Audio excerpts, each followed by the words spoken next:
I have a problem. I love comic books, can't get enough of them, but I seem to buy more than I can handle. I just end up leaving them on a chair in my room, saying, nah, I'll get to them at some point, but I don't. I just leave them in that chair.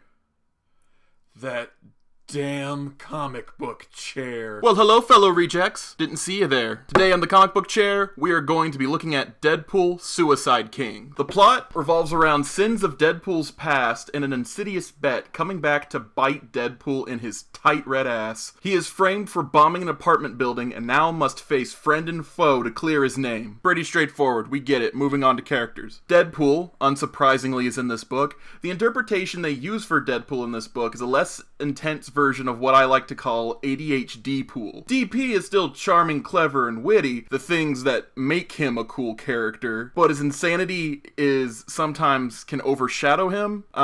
In this comic book, he gets easily distracted and has hallucinating daydreams, and in other comics, this can be really, really annoying. Deadpool Suicide Kings hits that balance of just perfect. He's wacky, but he's still a human, so that's great. If you've seen the Deadpool movie, then you know what happens to people that double cross him, and he's more or less in that mode throughout the entire story. Moving on to other characters, Conrad is your typical shitty rich kid with a gambling problem and a chip on his shoulder thanks to Deadpool. He's the linchpin to the story. Primary antagonist of this book and Conrad's bookie is Tombstone. His motives throughout the book are purely just for the hell of it, torturing Conrad, framing Deadpool. He's just a cold motherfucker having the time of his life.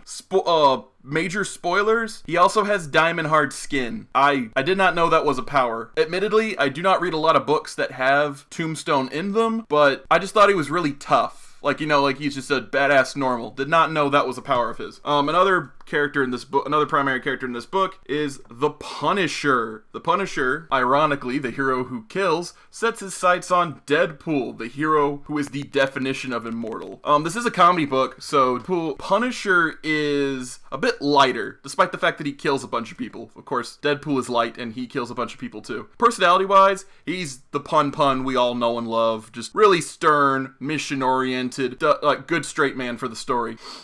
His intelligence also shines through in another spoiler that I really don't want to get into because it's a really awesome scene in the comics, and you gotta read it just to see it, but it's really cool. He's Punisher, a very smart guy in this book. The final character to round out the people, besides two cameos, which are spoilers, and they show up just for a little bit, is Outlaw. Outlaw apparently is a character of Deadpool lore that I have not known about, despite being a Deadpool fan.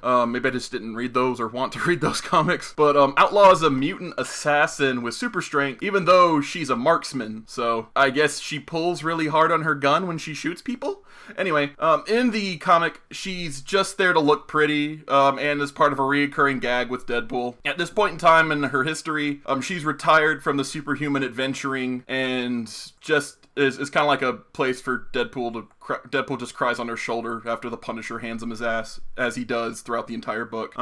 Since you've heard a bit of my opinion so far, let's just go ahead and get into what I like. What I liked about Deadpool Suicide Kings is, well, I should probably just explain. You see, Deadpool is only known for two kinds of stories. Wacky Looney Tunes style adventures, which I love, and sad clown introspectives that show us that Deadpool isn't the merc with the mouth that we think he is. He's got just as many soft spots as he does hard ones. Suicide Kings could have been a story that any Marvel anti-hero could have gotten roped into, but the experience is heightened by having Deadpool be the character of which we view the lens of this story. Also, as another bit of spoilers, if you've seen the Deadpool movie, then you've probably read this book. I'm not gonna lie.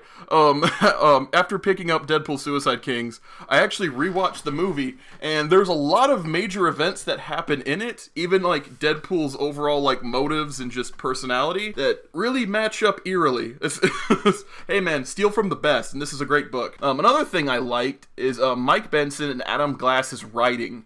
They do a great job at mixing lowbrow comedy and whip-smart dialogue. Cannot give enough credit to these dudes. Good job, buddies. Yeah. Oh, also, once again, going back to their writing, the plot is written in a way like the Die Hard movie, or the first Die Hard movie. What makes the first Die Hard movie so cool is that you are seeing every angle of the story. You see it from the reporter's perspective, you see it from the bad guy's perspective, you see it from the good guy's perspective. Everyone's place is shown, but they don't know each other's plans. Only the audience knows everything, which gives us a certain power trip as we watch these action figures beat the shit out of each other. And that's one of my favorite ways of telling a story. Admitted bias. What I disliked. There are cameos of two others, Manhattan-based superheroes, and while their inclusion in the story is not unwelcomed, and it totally makes sense why they would be there, I don't think they're really necessary. I mean, canonically, this is the first time I think Deadpool meets one of them, but I don't know. It just seems like something to do for fun, and because it takes place in New York City, and those guys are everywhere in New York. Those two characters are everywhere in New York City. So I don't know. I don't care that they were there. They could have not been. Outlaw is just a sexual reward for Deadpool. I mean, let's face it. Deadpool comics aren't necessarily the most progressive when it comes to female characterization. I mean, all of the women are badasses, and they definitely can stand on their own with the boys. Do not get me wrong, they're just, a little too sexy. Not that I have a problem with that, but other people might. When it comes to the art, a lot of it gets off model, especially if you're not wearing a skin-tight suit. Anyone wearing like normal people clothes or baggy clothes look terrible. But beyond that, the art is perfectly serviceable. It's fine. Like, not too distracting, not as amazing as the last book I showed you, but yeah, it's not perfect. And as we come to a closing in our video, it's time for my overall score and recommendation. I give this book a 4 out of 5, and I highly recommend it if you have the cash. You can only read this story in a $35 collected volume called Deadpool Suicide Kings. No shit. I think it's worth it, and the other stories that come with the collected volume of Suicide Kings are a fun bonus, and they will show up in future videos of this show. It is an expensive book. $35 is expensive, and if you're a veteran reader, you already know how you feel about Deadpool, so do with your money what you will. To new readers, if you can get this book, get it on sale. This story is engaging, and the characters are fun, enjoyable, and hilarious. Yes, even the Punisher gave me a chuckle now and then. Even though the Garth Ennis run is known for a bit of dark comedy, Punisher is usually not a haha funny guy. Deadpool is a comedy book after all, so that makes sense. For new readers, this is the Deadpool story to check out if you are interested in Deadpool in any way. It is nothing but positives in Deadpool storytelling, and it's light on the fourth wall breaking, so that doesn't really become a distracting element, and also it becomes more impactful because of it. It's everything a good Deadpool story should be. Going back to veteran comic book readers, if you dislike Deadpool, this may be the book to sway you to Deadpool's side, or at least get you to the point where you can tolerate him. I'm a huge Deadpool fan, and I'm a huge fan of this book. Once again, 4 out of 5, highly recommended. That's all for now. Can't wait to tell you another tale from the Comic Book channel. By the way, next week we're doing Star Wars. Just thought I'd let you know.